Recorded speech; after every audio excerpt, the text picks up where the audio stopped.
at sinamahan niya po tayo para mag-reach out sa inyong lahat. So pakinggan po natin ang ating idolo na si Albert Marcos.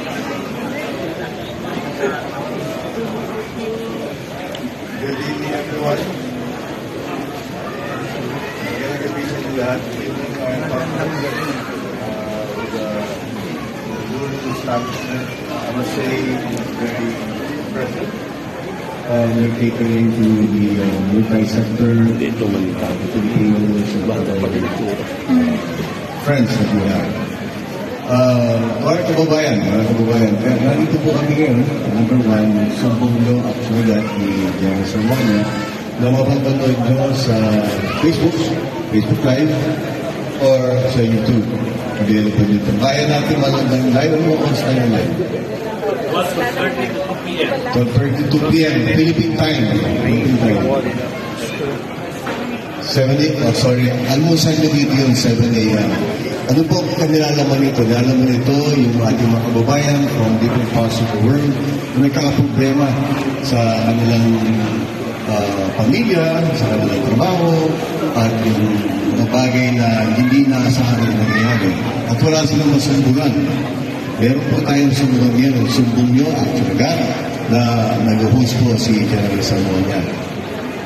Akin naman po, ang Wonderful Pinas, ito po ay produkto ng aming advokasya or advocacy doon sa kaligtasan.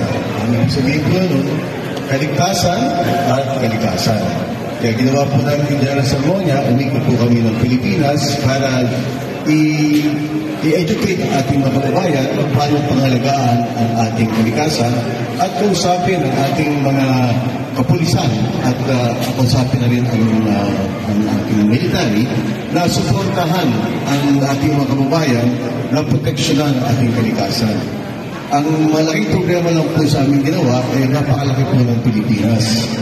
Alam niyo ba, ilan bang islands pa yung tayo sa Pilipinas? 7,000. Ang ganun naman? Ano? 7,365. Wow! Ganun siya yan. 7,104 islands in the Philippines. Ay, pang sabat yung Charlie Gonzales. So we have 7,400. Papag-blow tayo doon, tayo. 7,365. Bawas na islands.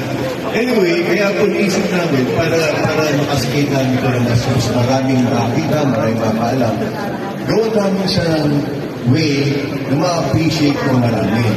So, nag-usap kami one time, sabi namin sa siguro, gumawa tayo ng show. So, yun po, pinaganap ang Wonderful Pinas. Ang Wonderful Pinas po ay ito po yung show na umikot kami sa iba't ibang palog ng Pilipinas na hindi na sa listahan ng Department of Tourism o listahan ng regular tourist spots. So ito po yung mga gusto namin makaligan, hindi pa nalaman ng marami. At dito, check din namin o nirate namin yung lugar. Ano mga ratings namin? Safety, affordability, and adventure. Pag nakuha namin yung rate yun, i-recommend po namin na pwede puntahan ang aming kababayan, local tourists at foreign tourists. At ang dulong-dulong yung dito po ay swak sa budget. Yun po importante. At ang maganda sa ganitong ginagawa namin, nabibigyan namin ng trabaho, ekonomiya yung lugar na yun. Na dati, wala.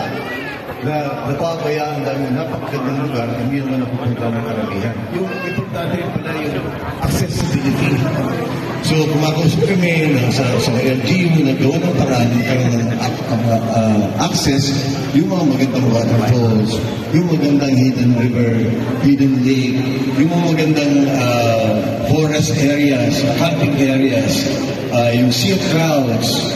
So, yun po ang aming dinuskupi ngayon.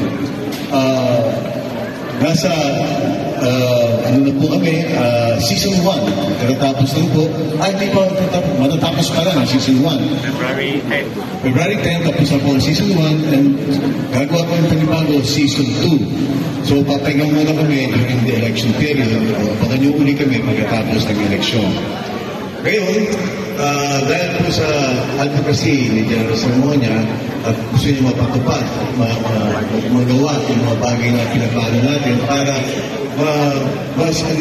masundan yung aksyon, yung sumbong aksyon agad at yung pagproteksyon ng kalikasan, ma-promote.